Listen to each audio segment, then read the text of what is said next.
Les femmes veuves suivant la tradition et la coutume en République du Congo sont souvent victimes des pratiques dégradantes. Une situation qui rend vulnérable cette couche de femmes qui, lors de la rencontre de célébration différée de la Journée internationale de la femme veuve, n'a pas manqué d'exprimer son ras-le-bol. Lorsque une femme perd son mari, elle est considérée comme une moins qu'à rien.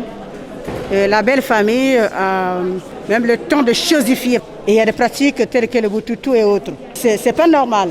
À cette célébration initiée par le consortium des associations œuvrant pour la promotion des droits des veuves, la directrice générale du Centre de recherche d'information et de documentation de la femme, une des conférencières du jour, a signifié que la loi ne fait nullement obligation à la femme de se soumettre au rite coutumier du deuil.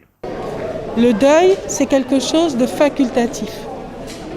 C'est à la personne éprouvée d'accepter, d'observer un deuil. Mais il n'y a aucune obligation légale. La loi protège la personne, puisque vous savez que l'État est garant de la personne humaine et de sa santé et de sa vie. Il est très important que chacun de nous prenne cela en conscience. Marraine de cette édition placée sous le signe « Sauver la veuve des pratiques dégradantes », la ministre des Affaires sociales et de l'Action humanitaire a interpellé la conscience collective sur les textes en vigueur. Le plus important, et ce que nous devons savoir, c'est de lire de temps en temps, mais lire les textes qui intéressent notre vie. C'est très important.